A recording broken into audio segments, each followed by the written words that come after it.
Wonders, human wonders, animal wonders, phantasmal animals, and you never know whether they really exist or only exist in the imagination.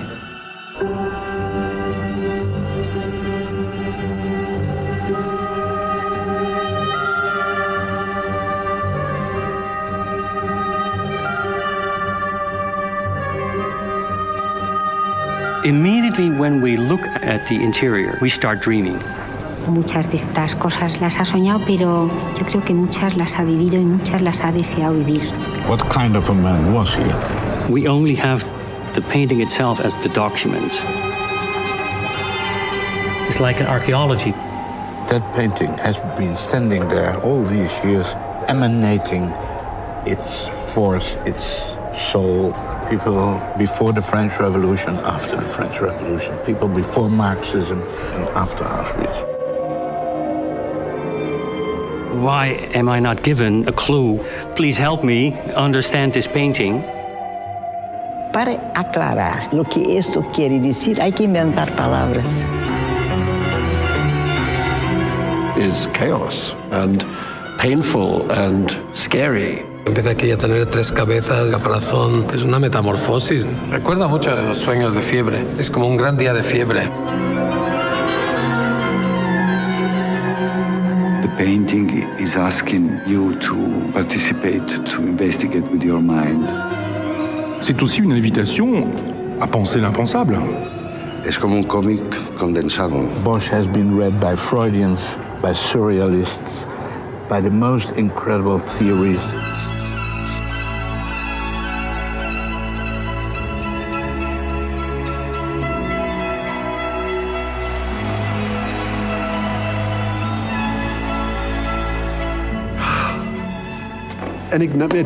It's one of the great enigmas. Can you explain this?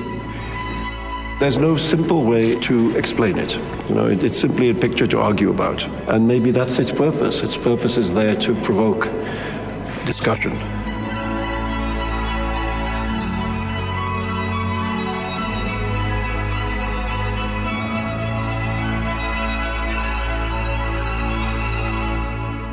At the end of the book, the writer solves a mystery. In this particular case, I think the author does not want you to solve the mystery. He wants you to remain in the mystery.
Todos llevamos al cuadro nuestras propias experiencias, nuestra propia experiencia con el arte.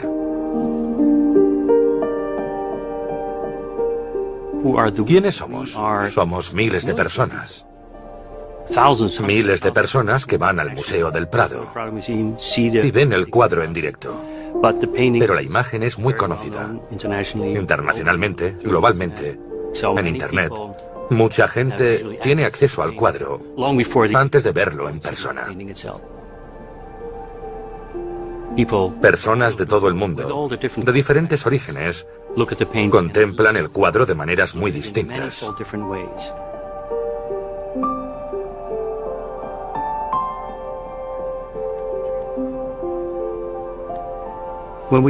Cuando observamos el Jardín de las Delicias, lo primero que vemos es su interior.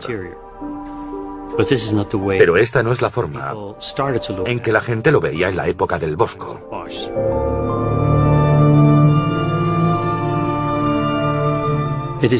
Es un tríptico y normalmente estaban cerrados. Solo se abrían en ocasiones especiales.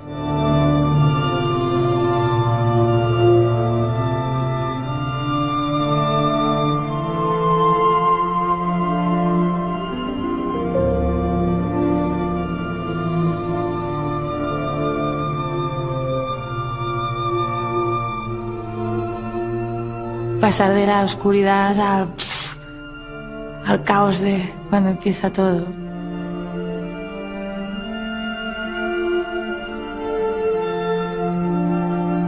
Es una especie de momento teatral, verlo cerrado, luego abrirlo y entrar en su interior. Admiro la paciencia y el gozo de pintar cada detalle. Mira esta qué bonita, con el pavo real encima de la cabeza. Y aquí otra vez la sirena con el sireno, armadura, el búho con las orejas largas. Pintar es nombrar las cosas correctamente. Mira este cardo, es extravagante. Mira esta ciruela, ¿es posible? Hay un montón de frutas que van desde manzanas, granadas, moras.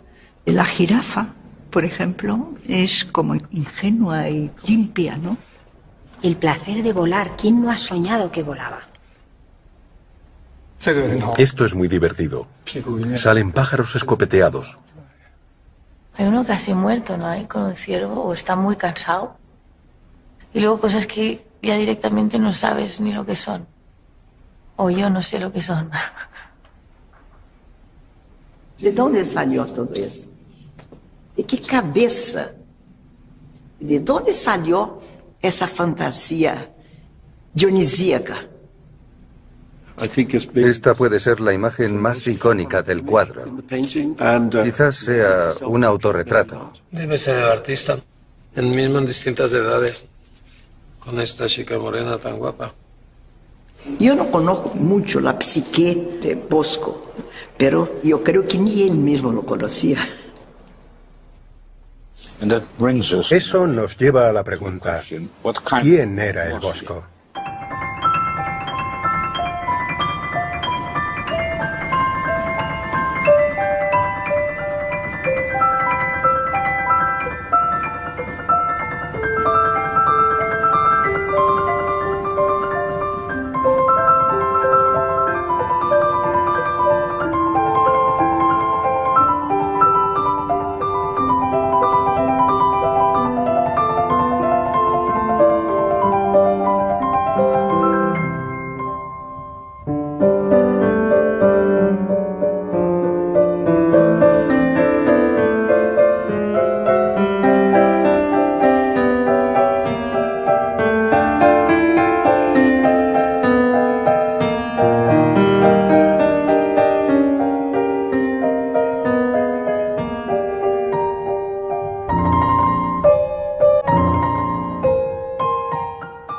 El Bosco era una persona misteriosa, no solo por sus pinturas, sino porque no sabemos quién era realmente.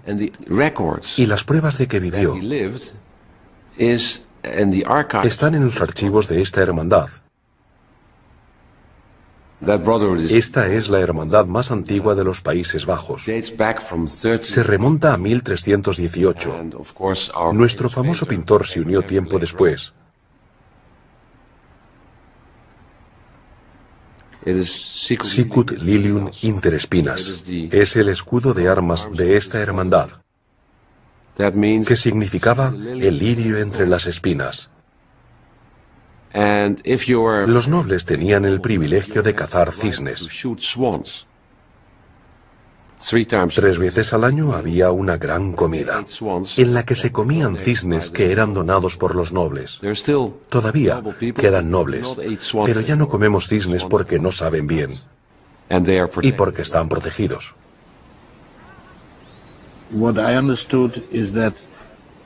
Para cocinar un cisne, le quitaban toda la piel, plumas incluidas. Por lo que el animal quedaba completamente desnudo. Después lo cocían, lo cocinaban o lo freían y le ponían otra vez la piel con las plumas. Así el cisne recuperaba todas sus plumas. Luego se lo comían, estuviera rico o no. Esta hermandad era popular porque el obispo concedió a sus miembros el derecho a la indulgencia.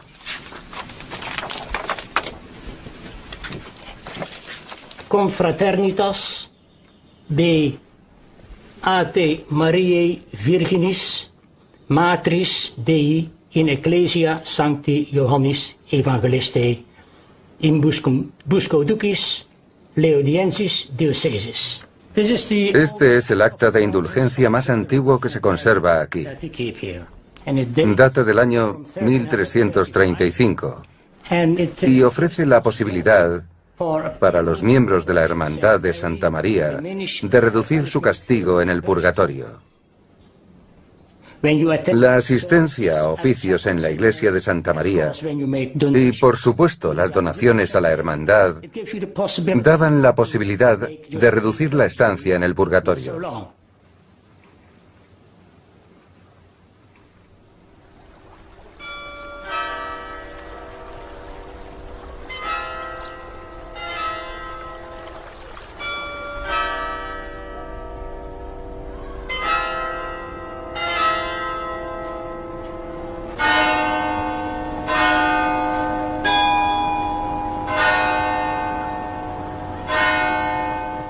Seguramente su gran fuente de imágenes era el mercado de su pueblo, donde llegaban las flores y los cactus y las flores un poco raras y los crustáceos, sobre todo, que empezaban a llegar cosas ligeramente exóticas.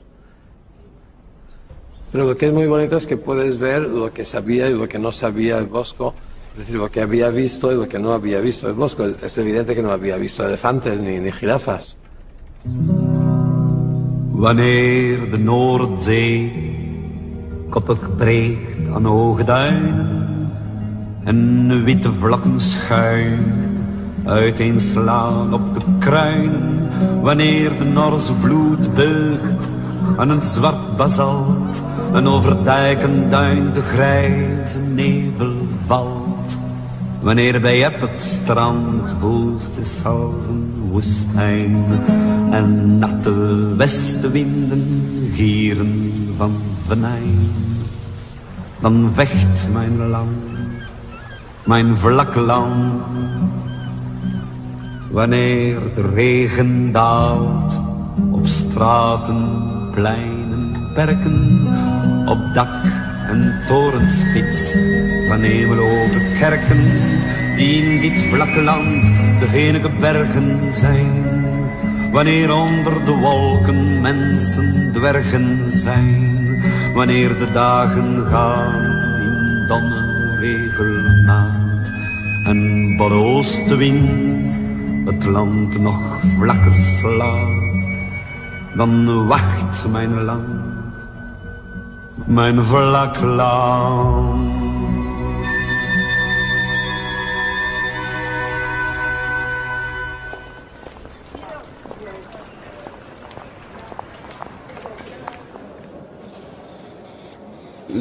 Esta era la capilla de la Hermandad de Santa María, de la cual el Bosco era miembro. Él venía casi todas las semanas para participar en las celebraciones de la hermandad. Este tríptico lo pintó para el altar de su cofradía de Nuestra Señora, que estaba en la iglesia de su pueblo, y parece que lo hizo con mucho esmero, como con mucha dedicación, porque él era cofrade de Nuestra Señora. Pienso yo que él se preocupaba de las procesiones que se hacían, de las decoraciones del altar. Debió de ser un hombre culto. Eso se ve en la diversidad de sus pinturas y en la inventiva de su obra. No era un simple artesano.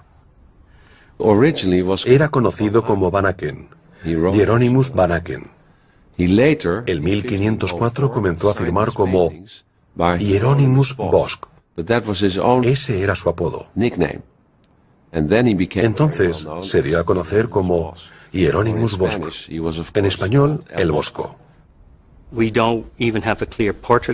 No tenemos ningún retrato suyo. Hay un dibujo posterior, pero no es seguro que sea él.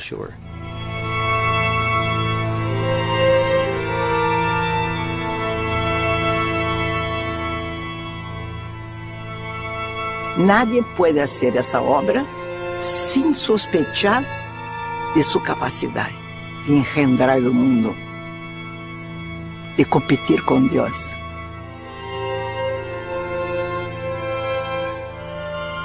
En la Edad Media se creía que había dos libros, la Biblia y el libro de la naturaleza, ambos creados por Dios. ¿Cuáles son las palabras? Las palabras son las criaturas. Las palabras son los animales, las plantas, los hombres. Todo contiene la huella de la esencia divina del Creador.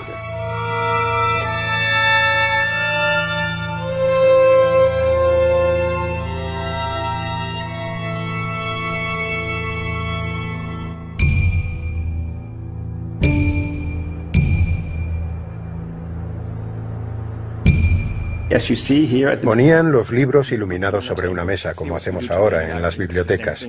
Ellos hacían lo mismo hace 500 años. Se ponían alrededor para leer, hablar, mirar los manuscritos. Compartían la misma cultura literaria. Disfrutar de las imágenes es parte de ello. Esto también es importante para entender el jardín, porque compartes el mismo conocimiento que la otra persona que está frente al cuadro. En arte se usa el término ojo de la época.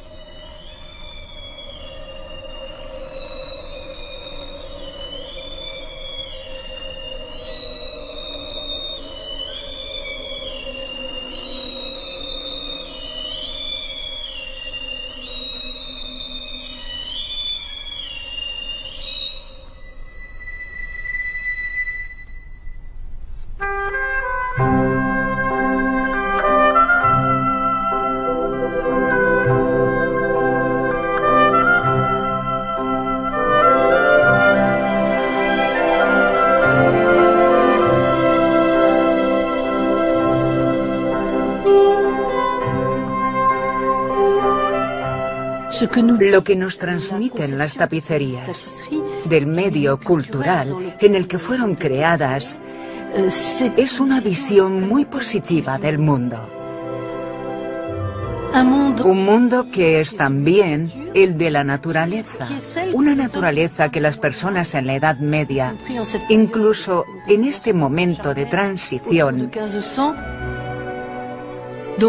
sienten cercana y sirve de marco para el amor cortés.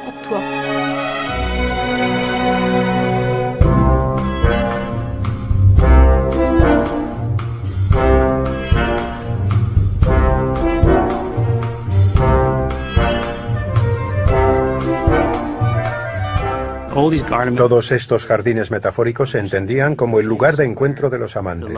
El amor no es solo amor de la forma en que hoy lo conocemos, tan importante como es en nuestras vidas, sino que contiene todas las virtudes que un caballero debe contemplar, cultivar y ejercitar a la manera de la corte. Ahí es donde el Bosco se supera.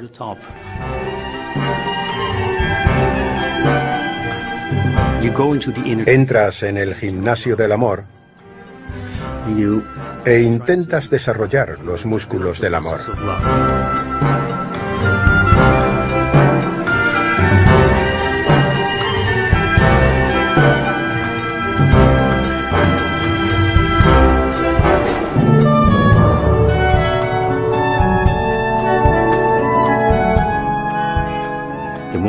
El momento supremo del libro de la rosa es cuando el amante coge una rosa para la amada, y ya sabemos lo que eso significa.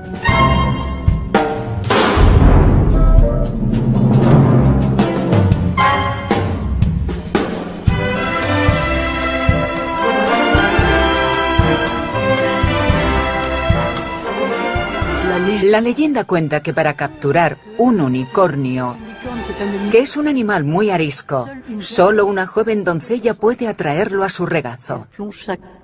Si hunde su cuerno en el agua, la purifica. Pero es también un evidente símbolo sexual.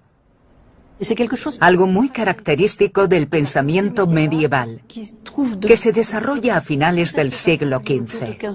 Es la polisemia, la multiplicidad de significados. Estamos en un mundo precartesiano, en el que las personas aceptan sin problemas significados que para nosotros son opuestos, pero que para ellos se complementaban.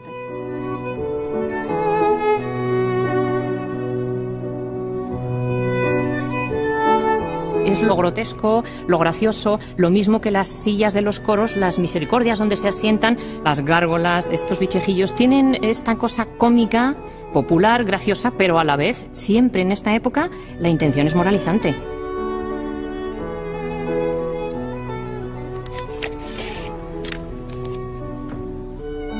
Por ejemplo, este grotesco, que es una especie de grulla, pero tiene un mono encima. Este individuo que parece una especie de fraile con el rosario, pero que va con el cayado, y es que esto está en el ambiente.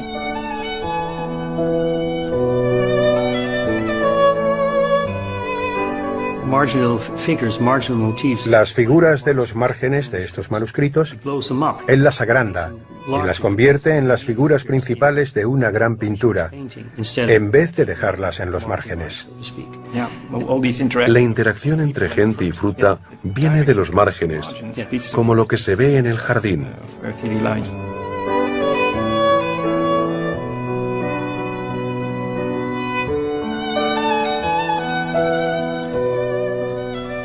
Todos los libros de horas tienen un repertorio iconográfico más o menos fijo, con el calendario, vidas de santos, escenas de la vida de Cristo y de la Virgen, y casi todos tienen un oficio de difuntos, o sea, una especie de misa de requiem, ¿no? Que es ejemplarizante, es decir, es como la visión del caballero Tondal. La visión de Tondal trata de un caballero irlandés. No era una persona muy piadosa, pero tiene una visión. Su alma ha sido arrebatada de su cuerpo y es llevado a una región donde lo amenazan demonios. Allí lo salvan unos ángeles que le muestran el cielo y el infierno y las torturas a las que someten a las almas condenadas.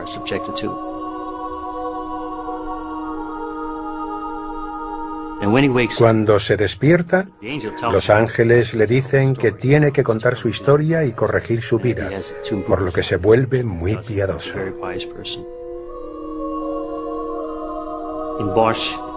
En el Jardín de las Delicias, el escenario es presentado como un paisaje onírico.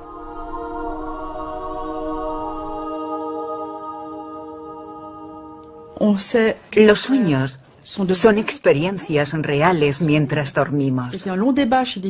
Ha sido debatido por los filósofos si el sueño era una experiencia real o si era una ilusión que se produce al despertarse. ¿Puede ser que no soñemos? Ahora sabemos que no es así. Efectivamente, soñamos mientras dormimos, en tiempo real, con colores y sonidos. Es una verdadera simulación del mundo real. A nuestro cerebro llega poca información del exterior. Es un mundo formado solo del interior de recuerdos y circuitos cerebrales, que son los mismos que nos permiten crear la percepción tanto durante la vigilia como durante el sueño. Lo que quiero decir es que soñamos con el bagaje que adquirimos durante nuestra vida. Los objetos que pueblan nuestros sueños son los de nuestra experiencia cotidiana. Si soñamos con pájaros, es porque los hemos visto. A lo mejor no tienen su tamaño ni están donde deberían, pero los elementos básicos derivan de nuestra experiencia. Algunas cosas solo se pueden imaginar en sueños.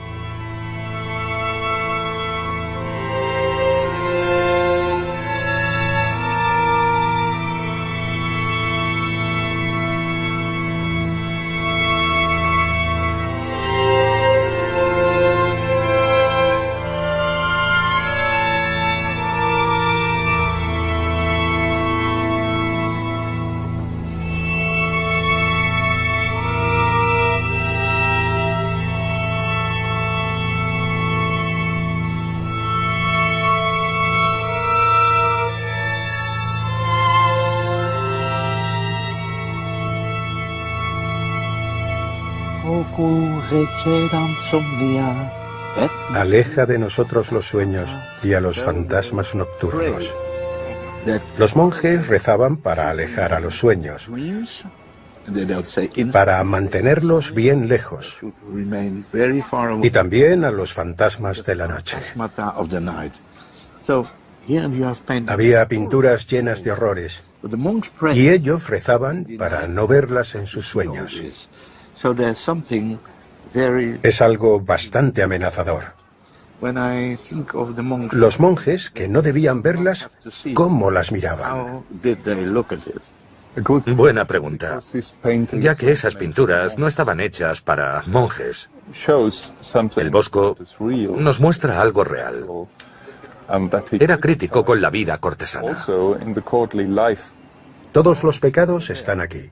Ahí están todos.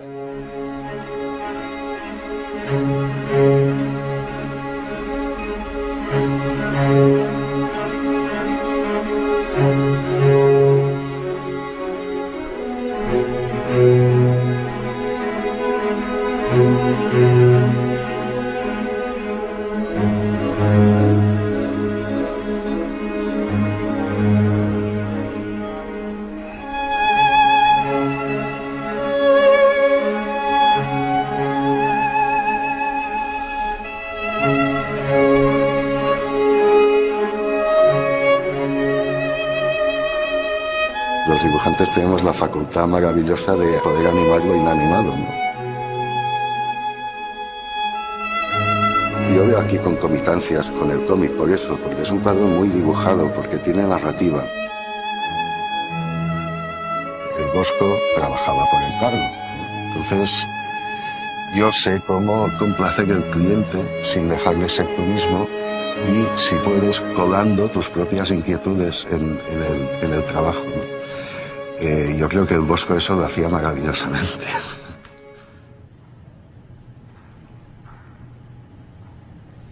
Tiene una técnica toda de veladuras muy finas, lleno de matices y de pinceladas mínimas. Hay cosas que se ve que dejaba caer la gota y luego también que pintaban con lupa. Las terminaciones, por ejemplo, aquí el colorete de este pastor está hecho con rayitas de pinceladas y aquí estos ojos tan expresivos están hechos con un detalle que necesitas lupa y un pincel, claro, súper finísimo y una precisión en el trazo enorme. Las capas de color están hechas mezclando los pigmentos con aceite de linaza, con yema de huevo, con clara. Hay muchos materiales y esas recetas no se conocen, se han perdido. Eran sus secretos. Es que la familia del Bosco eran todos pintores. Sí, padre, abuelo. Eso. Y se transmitían esas recetas como de cocina, de hacer sus colores. Secretos de familia. Sí. ¿Empezamos por Dios Padre?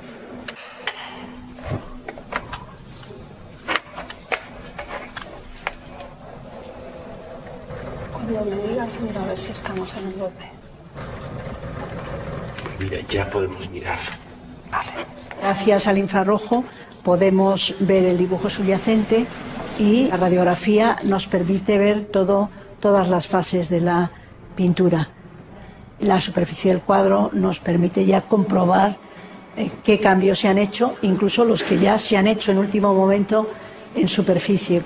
Va un poco más allá, más profundo que el visible.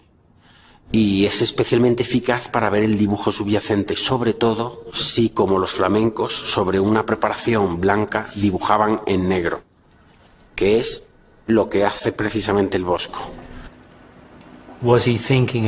¿Quería hacer la pintura que ahora vemos?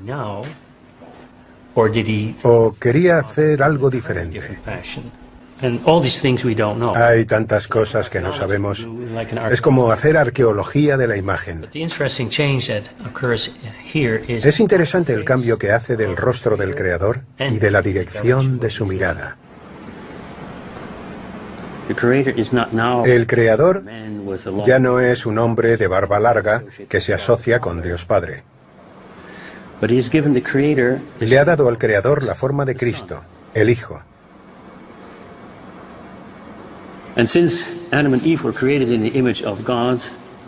Como Adán y Eva fueron creados a imagen de Dios, el Bosco quería resaltar la semejanza con Dios. Para ello, necesitaba presentarlo con un rostro de apariencia humana. El creador miraba a Adán, pero ahora está mirando al espectador.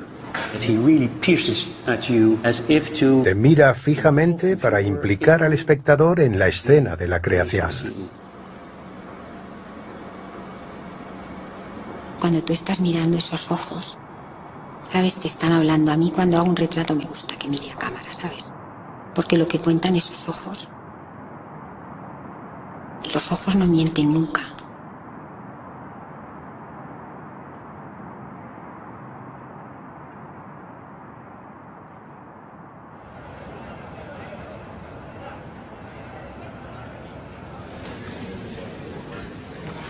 Mi relación con el jardín fue mucho antes de estar yo en el museo, por supuesto, cuando venía y era más pequeña, bueno, más pequeña por supuesto, casi en la prehistoria ya, y el vigilante todos los días andaba abriendo y cerrando las puertas, o sea que yo esa es una experiencia que tengo de haberlo visto.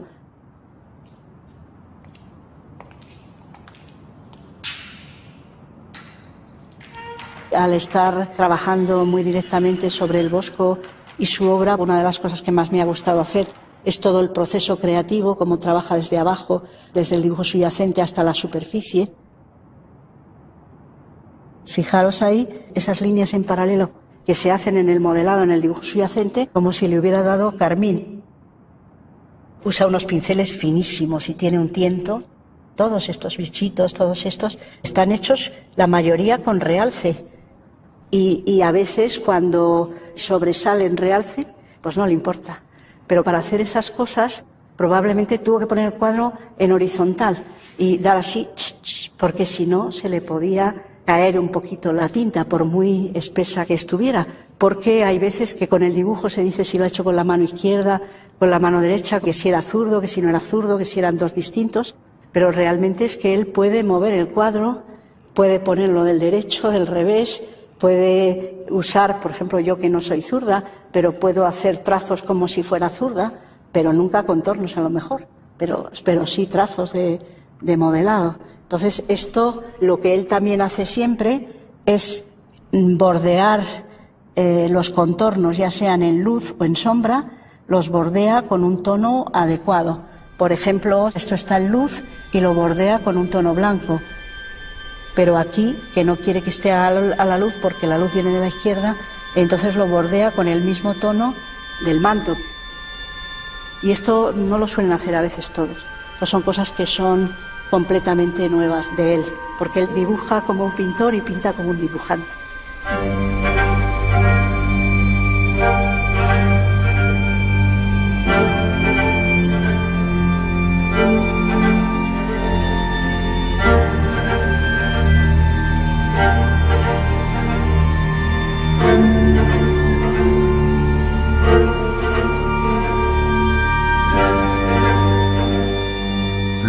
El pintor hace ver lo invisible.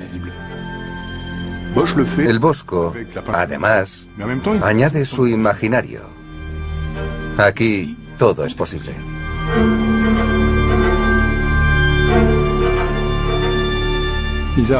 Muchos pájaros forman cosas como si fueran nubes. Veo muchos vínculos entre su obra y la mía. Por ejemplo, muchos animales bebiendo. Tengo una obra que se llama Heritage, el legado, en la que aparecen tigres, osos panda, leones, lobos, cabras, todos compartiendo el agua de la última charca. Es una metáfora del fin del mundo. En el arte oriental, la pintura son rollos narrativos que hay que desenrollar, como esa famosa pintura El Festival Qingming junto al río, que transmite el cambio de tiempo y espacio. Es la ciudad de Kaifeng, una obra en la que el espacio surge desde el interior del tiempo. Por eso, el jardín representa la historia de la humanidad.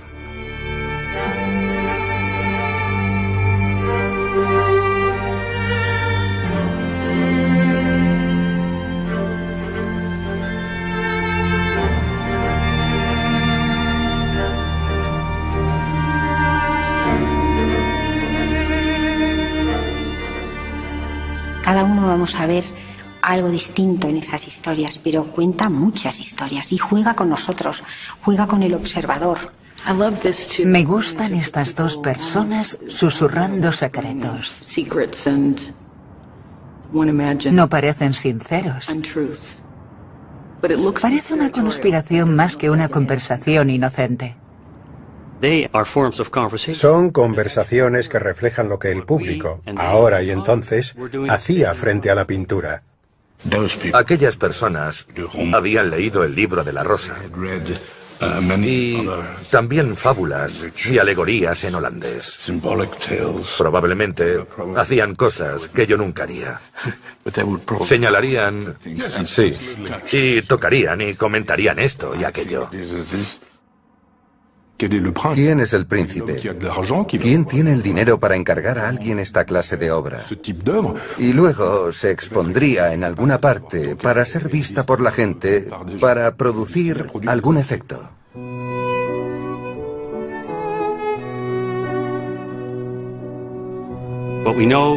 Lo que sabemos es que la pintura fue vista en el palacio del conde Enrique III de Nassau, que pertenecía a la más alta nobleza de la corte borgoñona.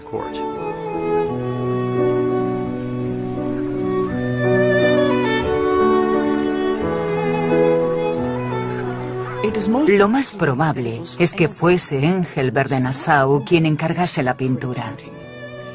Él era el tutor de su sobrino Enrique III y también de Felipe el Hermoso. Y creo que encargó el Jardín de las Delicias para su educación y entretenimiento. Estaban acostumbrados a debatir, así se divertían. Lo divertido era conversar, hombres y mujeres todos juntos, sobre temas importantes como el comportamiento natural, el comportamiento cortesano, que era un pecado, o si era pecado o no, seguir los instintos. Es también un espejo que invita a la especulación.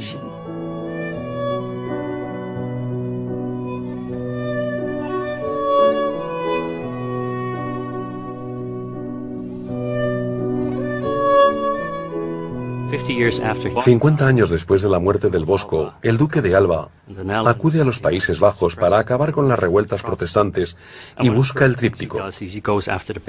Confisca las posesiones de Guillermo de Orange, que había heredado la obra. Guillermo de Orange, que es un personaje muy importante dentro de la corte de Carlos V, cuando Carlos V, que sale de Santa Gúdula en Bruselas después de haber abdicado, se apoyaba en un hombre de Felipe y en el otro de Guillermo de Orange. O sea que era alguien muy cercano, muy próximo a ellos. Pero se levantó, se alzó contra Felipe, pues claro, abandonó Bruselas. Guillermo de Orange huye del país y Alba de inmediato confisca la obra. Cuando Alba llegó, la pintura había desaparecido. La habían escondido.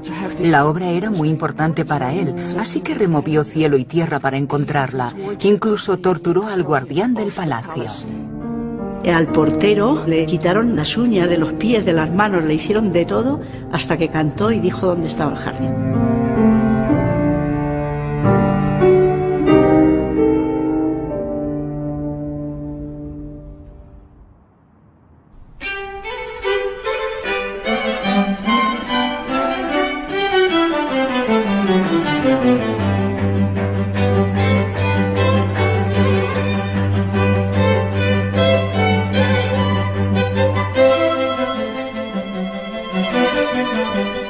En 1591 lo compró Felipe II y lo destinó al Escorial, pero no porque lo destinara al Escorial como una de las pinturas religiosas, sino al espacio destinado a lo que eran las habitaciones del monarca y de su familia.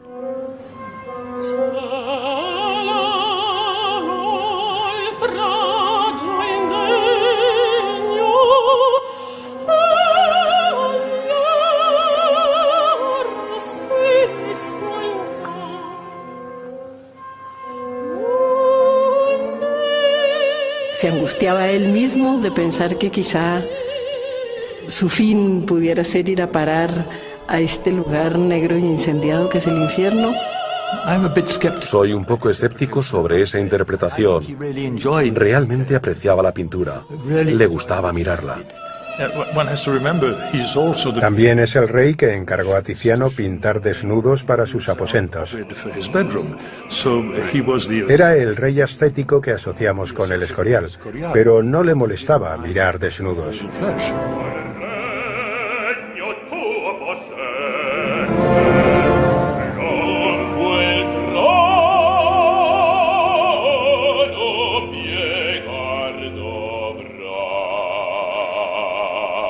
Felipe II era un hombre que creía que sus pasos en la tierra, que sus hechos, serían juzgados por Dios. Y de esto estaba convencido.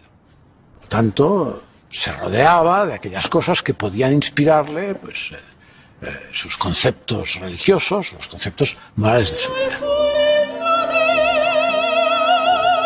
El Jardín de las Delicias, que es un cuadro funcional, está hecho para unas cosas concretas, estaba en perfecta armonía con la moral de Felipe II.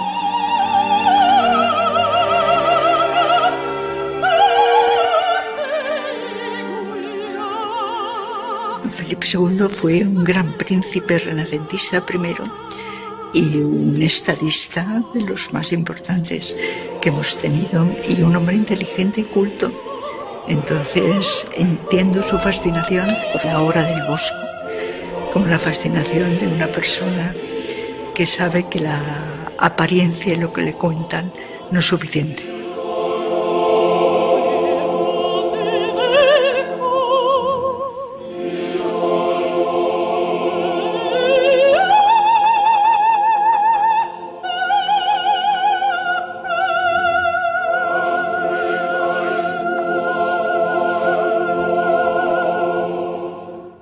Una leyenda cuenta que cuando Felipe II se estaba muriendo aquí, en el Escorial, tenía un cuadro del Bosco frente a su lecho de muerte.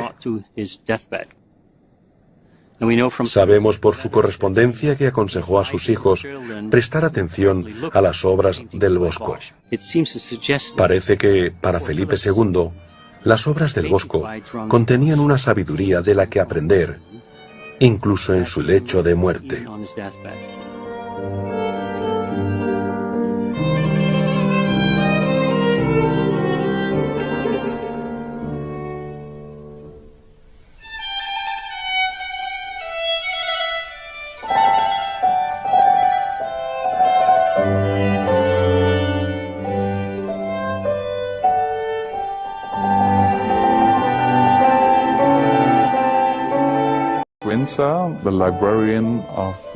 Sigüenza, el bibliotecario del Escorial, escribió sobre esta pintura y sobre la pasión del rey por el Bosco, y la llamó el cuadro del Madroño. Creo que la primera mención histórica del cuadro lo llaman el cuadro de la variedad del mundo, que me parece muy acertado, porque efectivamente esto es una cosa casi enciclopédica. Me parece muy irónico decir que esto es un jardín de delicias terrenales. El jardín de las delicias, sí. De las delicias terrenales, no. Es un buen nombre, por eso ha durado tanto. Pero no sabemos cómo se llamaba, ¿no es así? Se llamó primero Variedad del Mundo, así se trata también el padre Sigüenza, que aconsejó a Felipe II, le animó a que lo consiguiera porque afirmaba que no era herético. También se llamó el cuadro de las fresas, porque las fresas, además de un simbolismo de delicias especiales, es efímera. Enseguida los frutos rojos que aparecen enseguida se consumen, y es una alegoría de que los placeres pues también son efímeros en nuestra propia vida.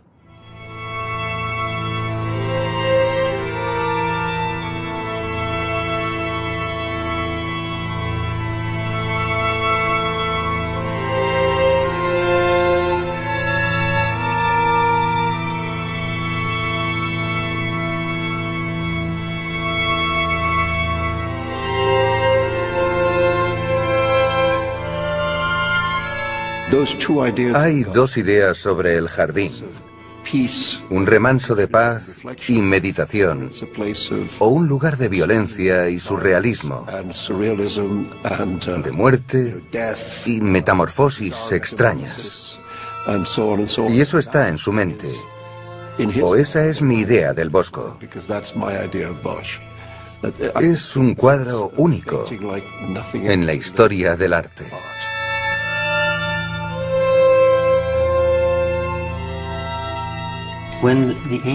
Cuando los ángeles se convierten en monstruos, ¿siguen teniendo alas, como las de los murciélagos? Sí, es una bonita miniatura. El mal está en el mundo no solo por desobediencia, sino por querer ser igual a Dios. Como consecuencia, los ángeles malos fueron expulsados del cielo. Así que perdieron su semejanza con Dios.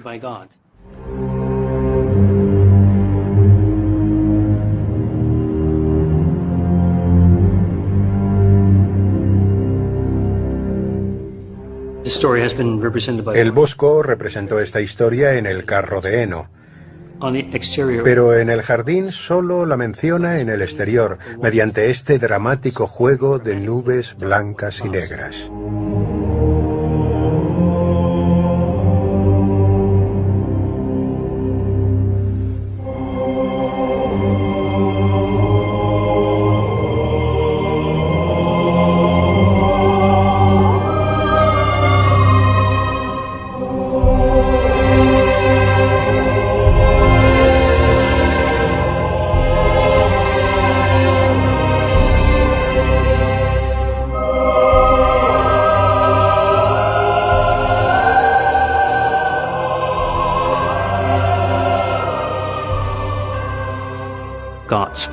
Dios lo dijo, y así se hizo. Él lo mandó, y así quedó. Es una gran contradicción, porque nada ha permanecido como Él lo creó.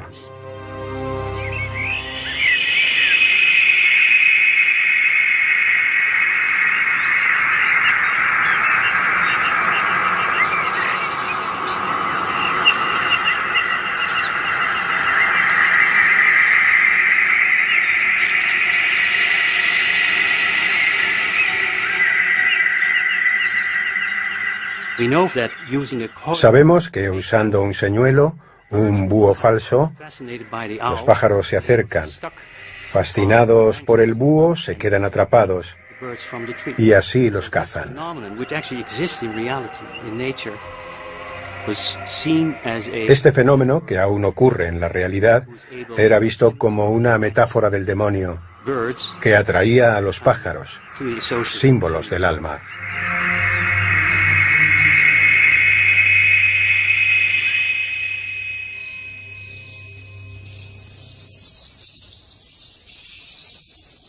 Es muy interesante cómo se va desenvolviendo el drama.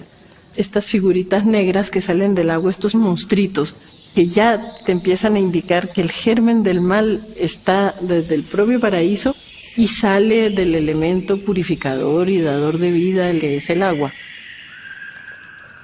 Me parece la evolución de las especies. Se podría hacer una lectura darwinista del cuadro. Pasa del mineral, ¿verdad?, de la joya, del mundo casi inorgánico, a esta especie de primeros batracios y sapos y salamandras, y empieza aquí a tener 3 cabezas, ya empieza a tener caparazón, huesos externos, y bueno, es una metamorfosis.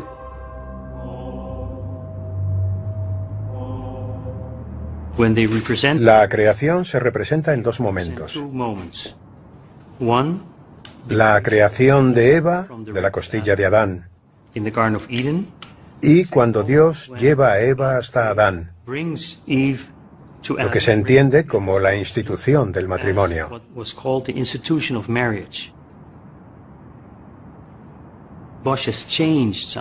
El bosco cambia algo. No representa el matrimonio, ni la creación de Eva. La Biblia dice que Dios mandó dormir a Adán. En su sueño vio la redención de la humanidad en la cruz, donde Cristo, el nuevo Adán, redime los pecados del viejo Adán.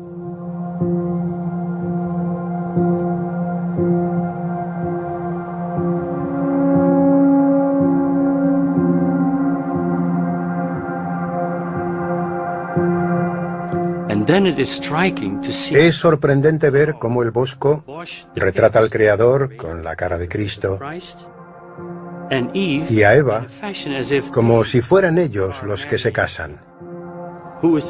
¿Quién es la nueva Eva? La Iglesia. Si esta interpretación es correcta, Adán está soñando. Tiene una visión en su sueño.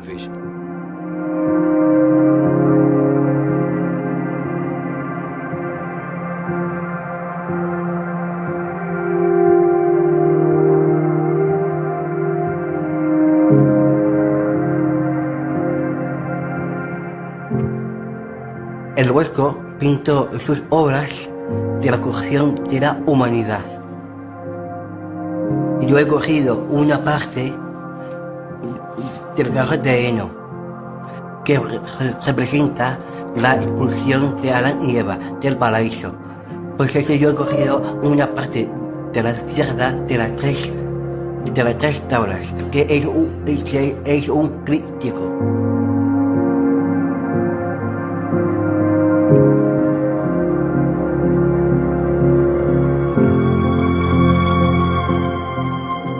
Se les da permiso de tener sexo y de reproducirse.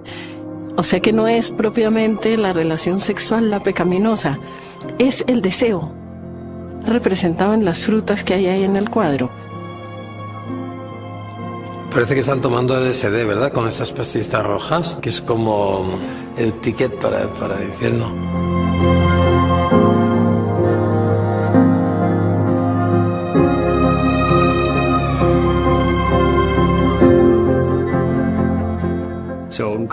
Dios los expulsa después de la caída. Los envía al mundo para procrear y para gobernarlo. Pero como se ve en el panel central, es el mundo el que los gobierna a ellos.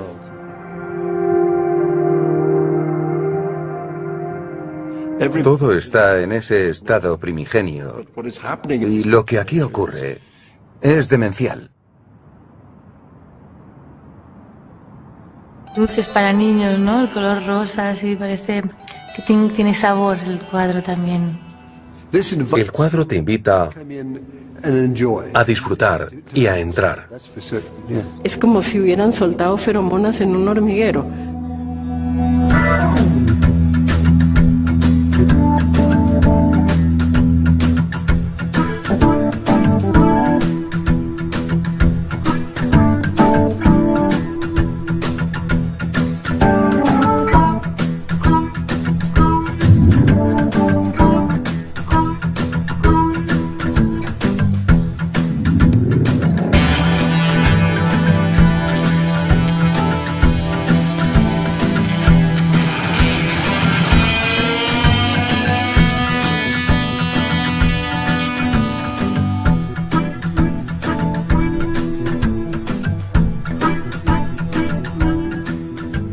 El cielo es la tierra, es el centro, es la pregunta que nos hacemos, ¿no?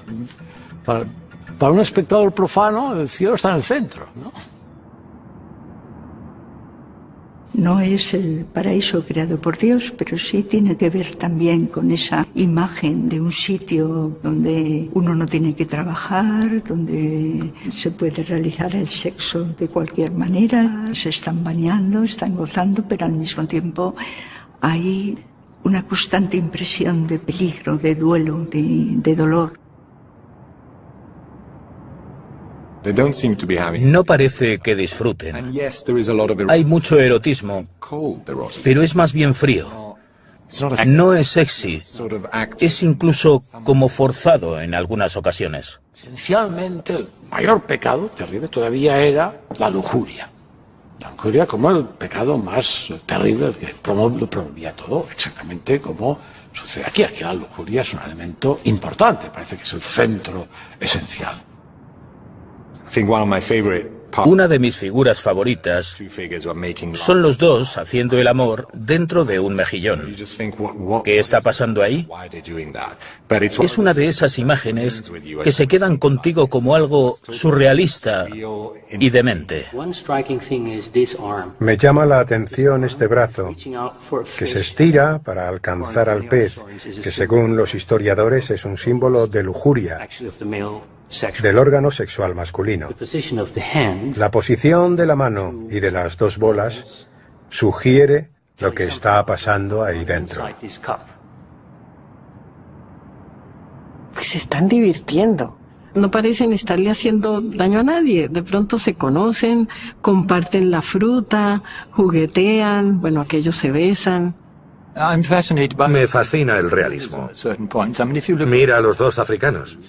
Es probable que el Bosco pudiera verlos en los mercados de esclavos de Flandes. Como los pájaros. Hay unos 10 pájaros que un biólogo podría identificar. ¿Estos pájaros son buenos o malos? A mí me asustaría ese martín pescador gigante, pero a nadie parece importarle. Es un mundo al revés tan extraño. Vemos bien que los pájaros, los minerales, los vegetales, todo funciona con armonía, de forma diferente al orden terrestre. A veces las mariposas son más grandes que los hombres y estos más pequeños que los patos. Es un mundo diverso y múltiple, pero al mismo tiempo contiene la verdad del cristianismo. Pero no es la verdad del cristianismo de un cura, sino la de un artista.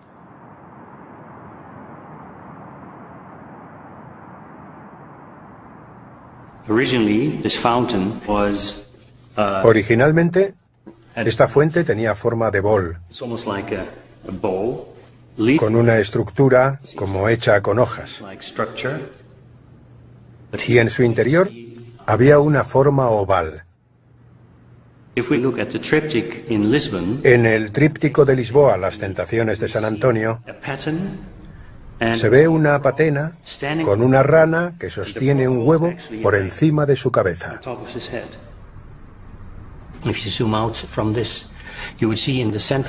En el panel central está Cristo junto al altar con el crucifijo para recalcar que ese es el verdadero altar. En primer término se ve una parodia de la Eucaristía.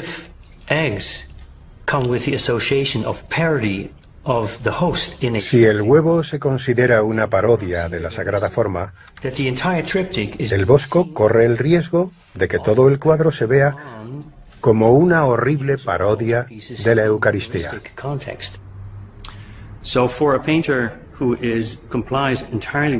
Así que para un pintor que sigue la tradición religiosa, podía ser muy problemático crear un tríptico que pudiera tener esa interpretación. Eso sería imposible.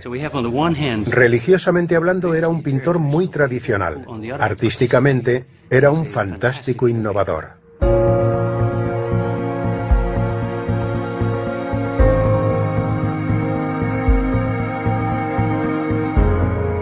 Hay un elemento futurista maravilloso en el cuadro, unas construcciones que parecen casi de Gaudí. Parecen hechas con restos de cangrejo. Es una mezcla como de animal y de bombas actuales. Es realmente la visión de un artista que es capaz de alguna forma, presentar un futuro mucho más cruel de lo que podían imaginar los coetáneos, ¿no? Parecen fábricas. Me recuerda a las fantasías de los niños de fábricas de caramelos. No estamos en un mundo para vivir en él. Es una pesadilla de fiebre o algo así. Es como un gran día de fiebre.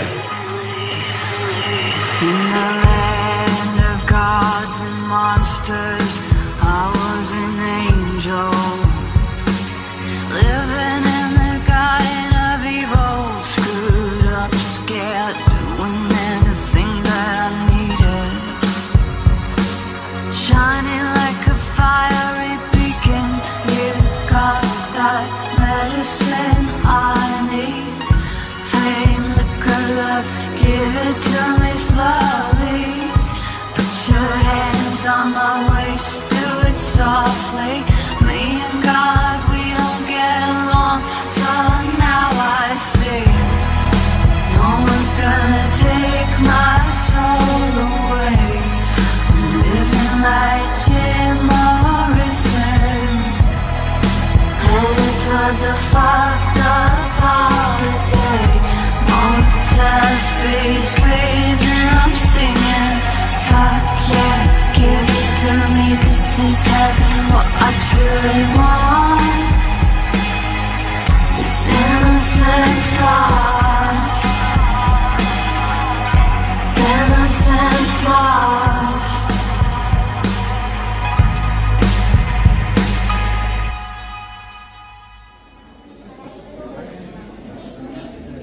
Yo los veía con la fascinación con que miraban y cómo se reían, como la indiferencia que le suscita el paraíso y la fascinación que le suscita el infierno.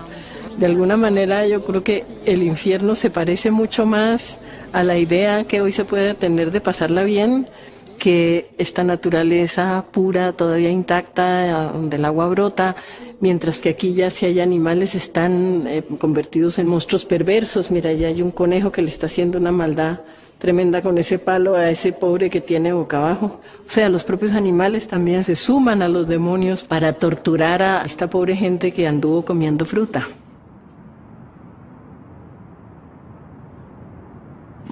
Casi todo lo que vemos es caos, dolor, miedo e increíblemente contemporáneo. Lo mejor de esta pintura es que no parece antigua. Y claro, ¿cómo se sabe de ahí? Eso es Por eso Dante hizo el mapa del infierno, para poder salir del infierno.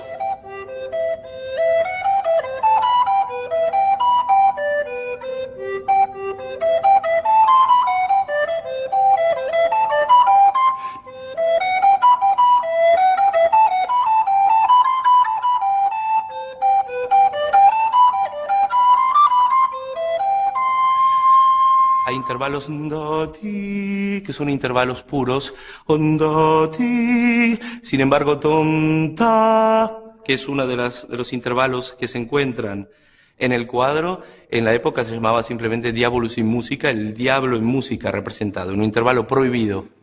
Por eso es importante saber que eso seguramente fue planeado con un músico. Puedo leerlo.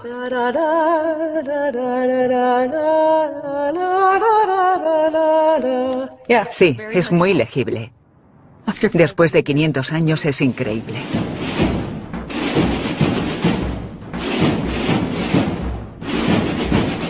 Los instrumentos que aparecen en el cuadro son instrumentos que siguen existiendo hoy, es decir, que no están tan lejos ni en la forma ni en el uso, ya que muchos de ellos son populares. La gaita, ese estómago, está a punto de ser cortado por un cuchillo que sale de unas orejas y está encima, parece, de una mesa, ¿no? El tipo de gaita es este mismo, es la gaita que tiene un soplete, que tiene un puntero y que tiene un bordón más o menos largo. Hay una chirimía.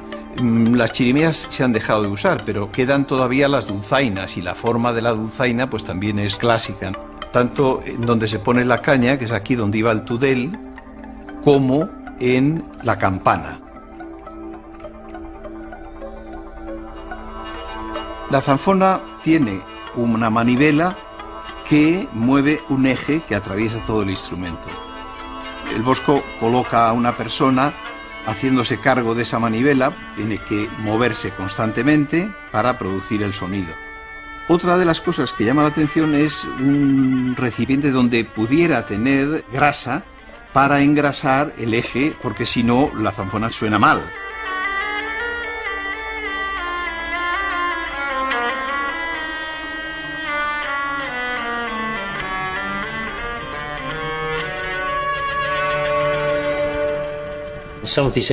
Alguna imagen, como esta salamandra, con enorme estómago, está pintada con gran detalle. Pero él la cambió. Estaba terminada. Sí, estaba terminada. En el interior del estómago hay al menos una persona. Esto tal vez es el brazo de otra.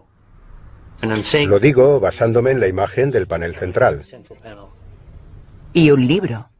Sí, un libro. ¿Por qué lo cambió?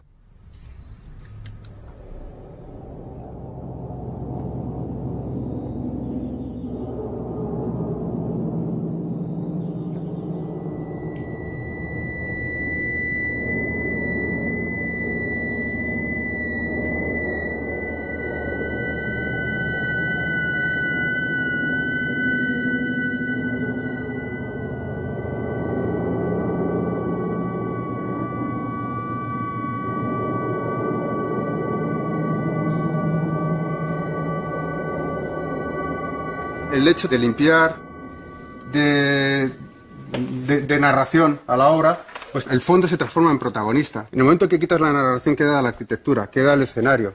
Y entonces sobre ese escenario, primero aparecen artistas que 200 o 500 o 300 años después, de alguna forma se reencuentran.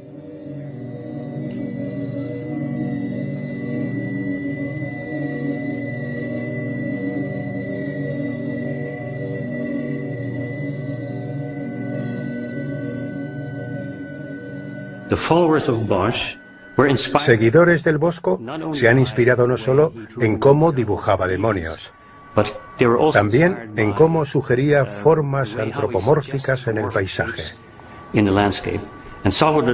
Dalí escogió el ejemplo más obvio en el Jardín de las Delicias. Esta cara, con la nariz, la boca, el ojo adormecido.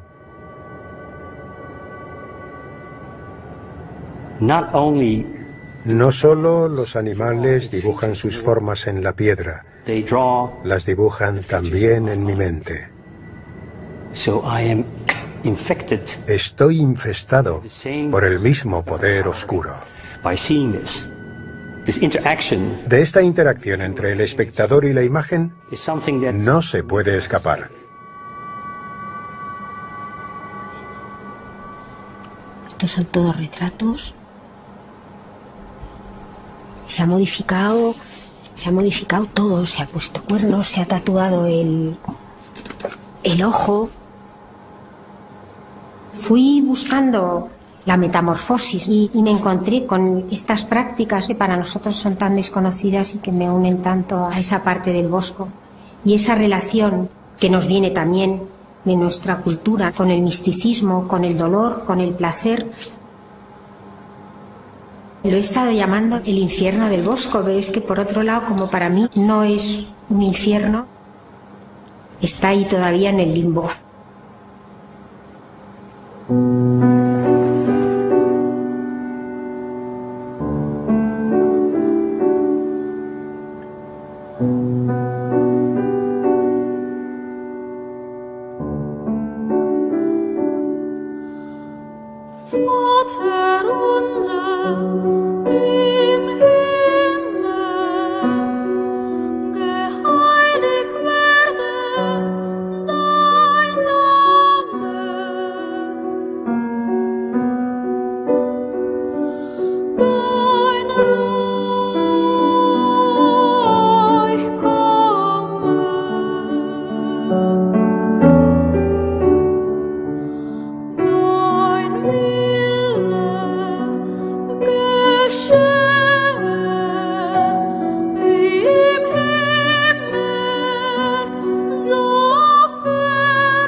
¿Dónde está mi semejanza?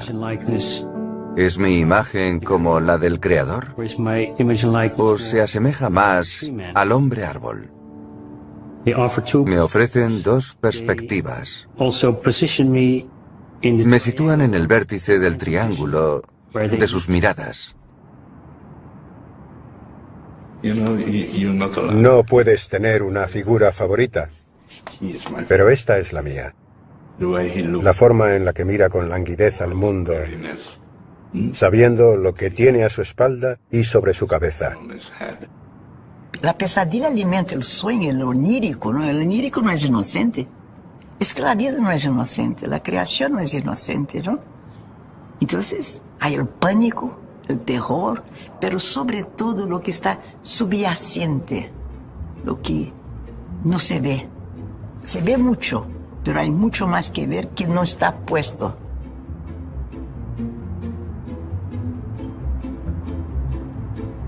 ¿Dónde es que hay un conejo por aquí? Hay otro conejo que he visto.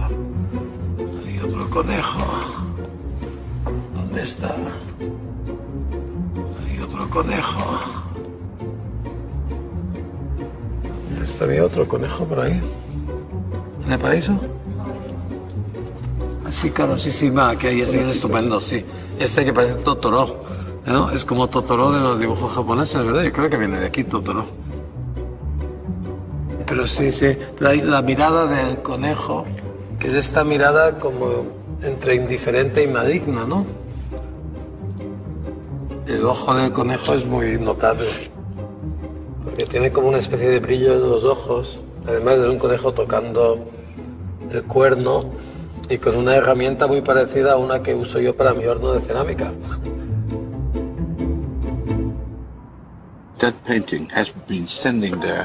Este cuadro ha estado ahí expuesto desde hace muchos años, emanando su fuerza, su alma, o como lo llames. Antes de la Revolución Francesa y después. Antes y después del marxismo. Y antes y después de Auschwitz. Lo que significa que el cuadro ha permanecido siempre igual. El mismo objeto, hecho de madera y pintura. Pero los ojos pertenecen a cabezas cuyas mentes han cambiado por completo.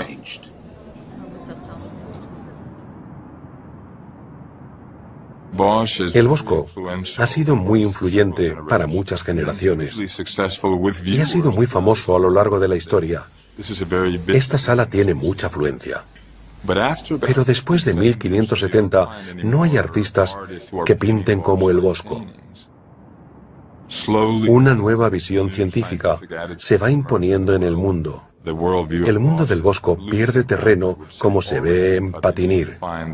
El impulso realista está más presente aquí, de ahí esa atención al paisaje, mientras que en el Bosco todo es fantasía.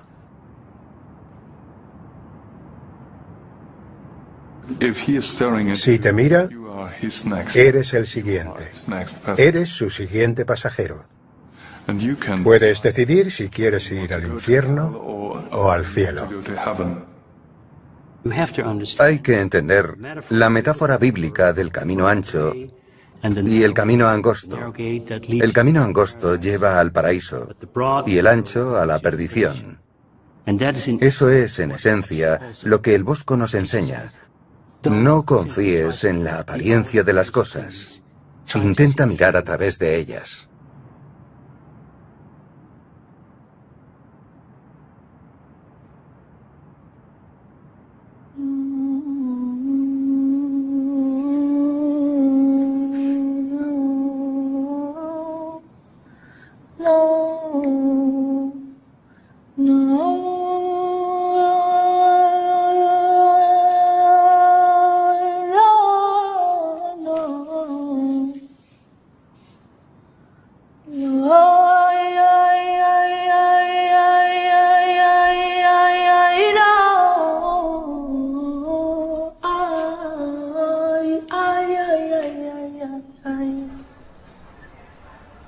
Yo lo hice muy grande, zona por zona, dibujo por dibujo. El paraíso, el jardín de las delicias, el infierno. Lo importante en la vida no es la cultura, sino la vida. Es la gente, no matar, no hacer daño, no aumentar la miseria del mundo. Y esta obra es genial porque eso es lo que dice. Si fuera necesario destruir obras de arte, habría que destruir muchas, pero no esta.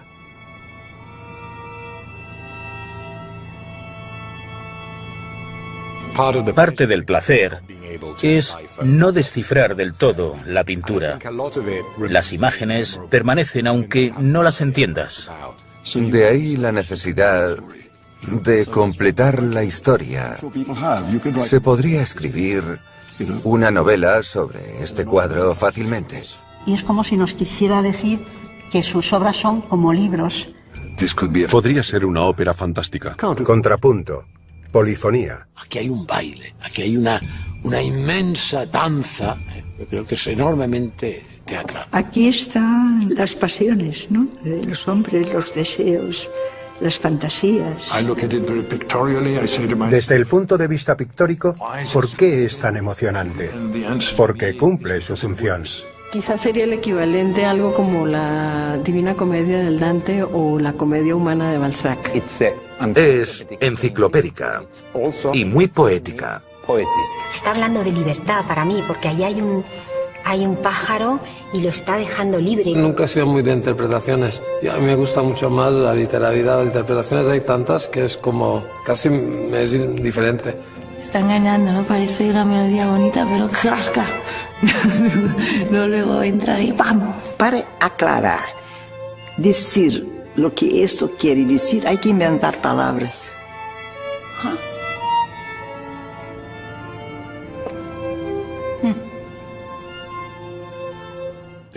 A esto me refiero con diferentes ojos. Lo que la mayoría de la gente ve es a sí misma.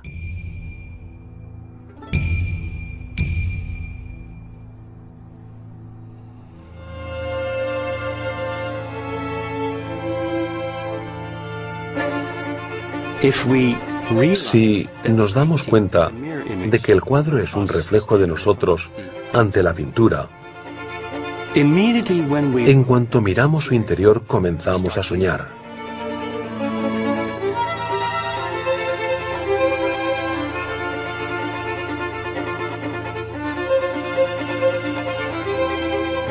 Este es el gran invento del Bosco, crear esta máquina capaz de encender la imaginación del espectador e incitar a la interpretación, sin ni siquiera darnos una pista, excepto el rostro de Jesucristo.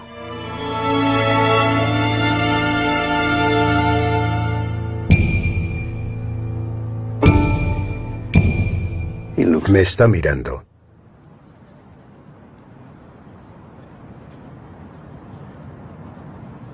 Y el diablo también.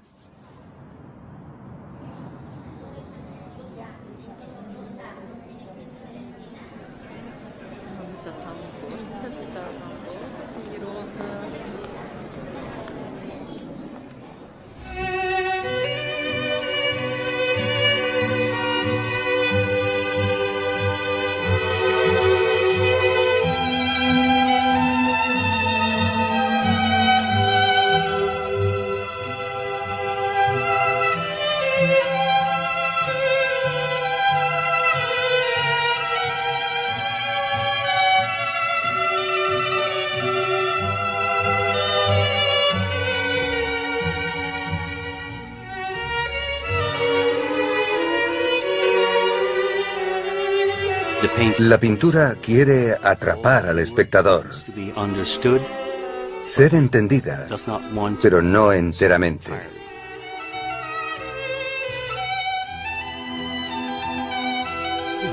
El autor no quiere que resuelvas el misterio, quiere que permanezcas en el misterio.